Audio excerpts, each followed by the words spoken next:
murid-murid, Namo Buddhaya. Berjumpa lagi dengan saya Miss Intan. Nah, kali ini Miss akan melanjutkan pembelajaran kita setelah ujian kemarin. Di video kali ini Miss akan membahas tentang 3 ciri kehidupan. Nah, anak-anak tahu nggak apa itu 3 ciri kehidupan? Nah, jadi 3 ciri kehidupan itu di dalam bahasa Pali biasanya disebut juga dengan tilakhana. Nah, ingat bahasa Palinya itu tilakhana, artinya 3 ciri kehidupan atau 3 corak kehidupan. Nah, ada 3 Miss, apa aja itu Miss? 3 ciri kehidupan itu ada 3, yaitu yang pertama selalu berubah atau biasanya disebut anicca. Kemudian yang kedua adalah tidak memuaskan. Nah, tidak memuaskan itu adalah dukkha. Nah, kemudian yang ketiga namanya adalah tanpa diri atau anatta. Nah, jadi ingat ada anicca, dukkha, dan anatta. Selalu berubah, tidak memuaskan, dan tanpa diri. Ada 3 poin yang harus anak-anak ingat. Nah, jadi di video kali ini Miss akan membahas satu dulu. Yang pertama adalah selalu berubah. Nah, Miss, kenapa selalu berubah itu termasuk 3 ciri kehidupan? Nah, jadi di dalam hidup ini, apapun yang ada di dalam hidup ini pasti akan berubah. Nah, Miss kasih contoh seperti apa? Seperti setangkai bunga. Bunga yang tumbuh begitu cantik awalnya dari apa?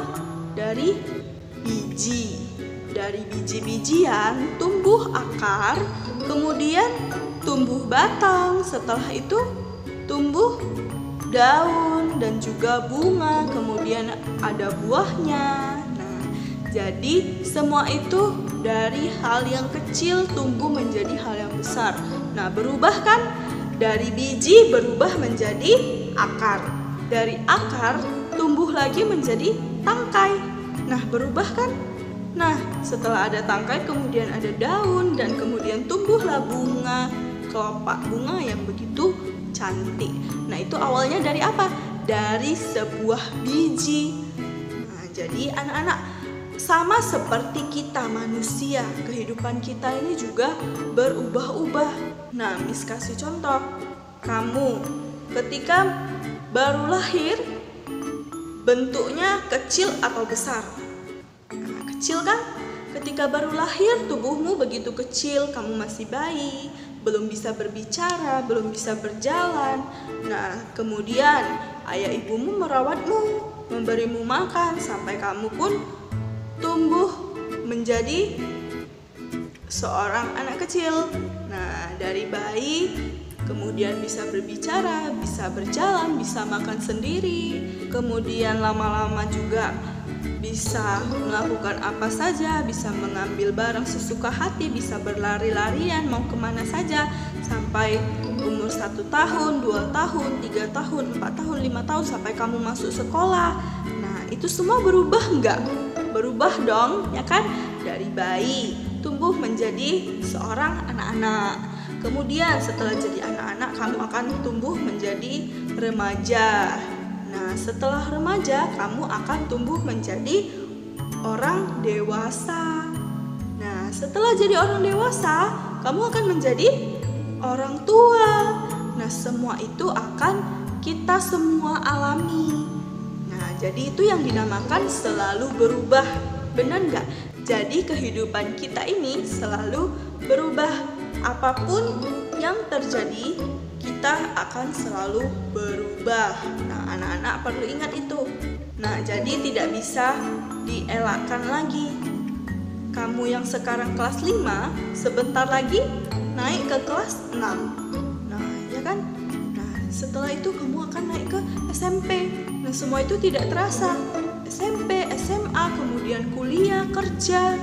Kemudian kamu akan menikah, akan punya anak, akan menjadi tua, akan menjadi sakit, dan juga akan meninggal. Nah, itu semua adalah proses yang akan dialami oleh semua orang. Jadi tidak bisa kita hindari. semua itu akan kita alami. Nah, jadi selama kita hidup, rajin-rajinlah berbuat hal-hal yang baik. Kan anak-anak sudah tahu nih, kita pasti akan mengalami perubahan. Nah, jadi kita harus banyak-banyak berbuat baik. Oke, nah sekarang kita lihat lagi. Nah, di tubuh kita ini, lihat dari ujung kepala sampai ujung kaki kamu. Nah, perhatikan rambutmu.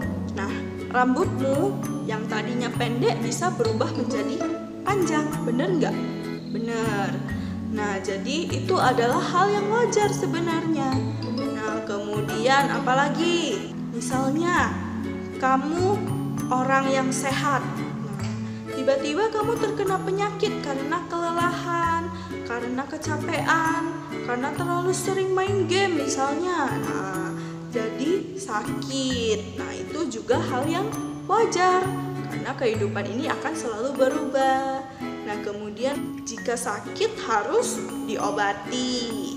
Nah, kalau sakit harus diobati, kalau tidak diobati tidak akan sembuh.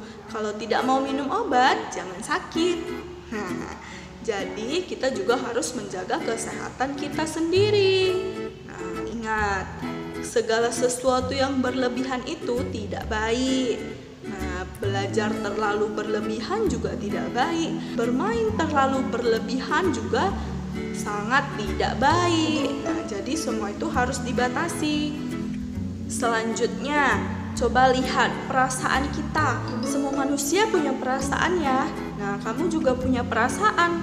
Nah, perasaan kita juga bisa berubah seiring berjalannya waktu. Nah, yang tadinya kita bahagia, kita bisa tiba-tiba merasa sedih. Yang tadinya kita sedih, tiba-tiba kita bisa merasa senang. Nah, itu semua adalah perubahan. Itu namanya anicca. Nah, jadi itu juga hal yang wajar. Kemudian apalagi?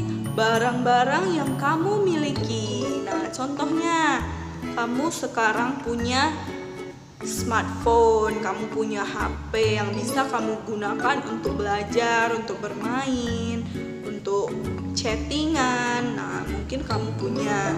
Nah, lama-kelamaan barang itu juga akan menjadi rusak bila kita sering pakai terus-menerus. Kita pakai sampai panas, kita sambil cas sambil pakai. Nah, itu juga lama-lama akan menjadi rusak. Nah, itu juga hal yang wajar.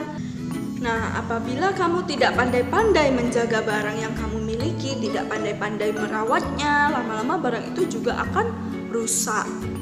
Nah, jadi anak-anak, bila kita mengalami sesuatu yang tidak menyenangkan, ingatlah bahwa itu adalah hal yang wajar. Karena apa? Karena itu juga akan berubah. Nah, jika kita sedang sedih, ingat, ini juga akan berubah. Nah, kalau Miss itu selalu mengatakan, kalau Miss dulu dimarahin sama orang tua Miss, nah, Miss akan selalu ingat, ini pun akan berlalu. Nah, Miss akan selalu mengatakan itu kepada diri Miss sendiri. Supaya apa? Supaya Miss tidak terlalu sedih. Nah, anak-anak juga bisa praktekkan itu. Jika kamu sedang sedih, kamu boleh bilang kepada dirimu sendiri, ini pun akan berlalu. Nah, jadi kamu tidak akan terlalu sedih menghadapi sebuah masalah. Nah, ingat ya. Kemudian, kalau kamu sedang merasa senang, misalnya kamu sedang bahagia sekali. Nah, kamu juga harus ingat, kamu juga tidak boleh terlalu larut dalam kebahagiaan itu, karena itu juga akan berubah. Jadi semua yang kita alami itu bisa saja berubah kapanpun dan dimanapun. Nah, jadi anak-anak, di sini Miss ingin membagikan sebuah cerita di zaman Buddha dulu. Nah, Miss punya cerita itu menceritakan tentang seorang ibu yang bernama Kisah Gotami. Nah, pernah dengar? Nah, jadi begini ceritanya. Nah, dahulu kala ada seorang ibu bernama Kisah Gotami yang mempunyai seorang anak. Nah, anaknya ini masih bayi. Tapi karena sakit, anaknya pun meninggal dunia. Nah, Kisah Gotami ini tidak percaya anaknya ini sudah meninggal. Nah, jadi ia pun membawa jasad anaknya ini kemana-mana. Ia membawa anaknya kemana-mana sambil mencari obat untuk anaknya yang sudah meninggal. Nah, orang-orang yang mendengar hal itu pasti tertawa dong. Ada yang tertawa melihat dia, ada yang sedih melihat dia. Karena apa? Karena dia tidak percaya bahwa anaknya ini sudah meninggal. Sampai suatu ketika ada seorang pemuda yang ditemui oleh Kisah Gotami. Pemuda itu berbaik hati dan mengatakan kepadanya, "Nah, kamu boleh menemui Buddha. Buddha itu adalah tabib terbaik. Ia pasti bisa menyembuhkan anakmu," kata pemuda itu seperti itu. "Datanglah ke wihara Jetawana untuk menemui Buddha," kata pemuda tersebut. Nah, setelah bertemu dengan Buddha, Kisah Gotami pun bertanya kepada Buddha mengenai obat yang bisa menyelamatkan anaknya. Nah, Buddha yang bisa melihat bahwa Kisah Gotami ini sedang terganggu batinnya, Buddha pun mengatakan kepada Kisah Gotami, "Mintalah sedikit biji lada di rumah siapapun yang keluarganya belum pernah ada yang meninggal dunia. Nah, bila sudah mendapatkannya, kamu bawakan kepada saya." Nah, seperti itu kata Buddha. Kemudian Kisah Gotami pun langsung pergi dan mencari biji lada tersebut ke rumah orang-orang. Nah, sampai pada rumah pertama, Kisah Gotami bertanya pada orangnya, "Tuan, apakah kamu punya sedikit biji lada?" Nah, orang itu pun menjawab, "Tentu saja punya." Nah, jadi Kisah Gotami pun berkata, "Bolehkah saya minta sedikit?" Nah, orang tersebut bilang, "Boleh." Nah, lalu ia bertanya lagi, "Tapi Tuan, apakah di keluargamu sudah ada orang yang meninggal dunia?"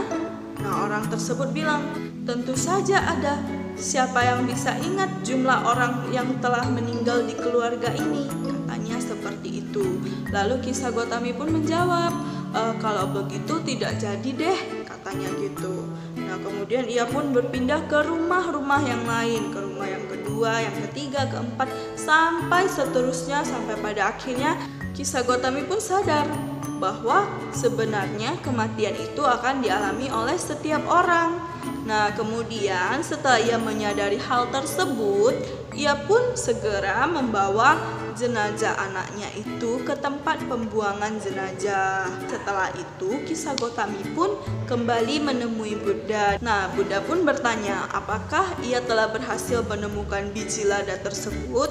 Nah, kemudian Kisah Gotami pun menjawab, "Saya tidak membutuhkan biji lada lagi, Bante. Nah, saya sekarang sudah sadar bahwa kematian adalah hal yang wajar dan itu akan dialami oleh siapa saja." Begitu kata Kisah Gotami. Nah, kemudian Kisah Gotami pun setelah menyadari hal-hal tersebut, ia pun memilih untuk menjadi murid Sang Buddha dan menjadi seorang bhiksuni. Kemudian ia pun ditabiskan oleh Buddha sendiri dan ia pun berlatih dengan giat hingga mencapai tingkat kesucian. Nah, itulah yang dialami oleh Kisah Gotami. Nah, jadi anak-anak, kamu juga perlu ingat, apapun yang terjadi, baik itu bahagia, menderita, ada yang meninggal, ada yang lahir, nah semua itu adalah sesuatu yang wajar dan itu juga akan berubah. Ketika seseorang yang kita sayang baru meninggal dunia, kita merasa sedih. Nah, lama-lama juga akan berlalu dan kita tidak akan merasakan kesedihan lagi. Ingat juga, barang yang sangat kita cintai, barang yang sangat kita sayangi itu juga akan berubah jika tidak kita jaga dengan baik. Tubuh yang kita miliki juga bisa berubah. Nah, semakin lama akan semakin tumbuh, berkembang, menjadi kuat, menjadi lemah. Nah, itu juga adalah hal yang wajar. Nah, jadi anak-anak harus ingat ya. Oke, jadi sampai di sini dulu pembelajaran kita pada hari ini. Nah, jangan lupa apa yang Miss ajarkan hari ini. Semoga apa yang Miss ajarkan hari ini dapat bermanfaat bagi anak-anak semua dan ingat tetap jaga kesehatan di rumah, oke? Nah, jadi sampai di sini dulu pertemuan kita hari ini. Kita berjumpa lagi di video pembelajaran selanjutnya. Oke, see you. Namo Buddhaya.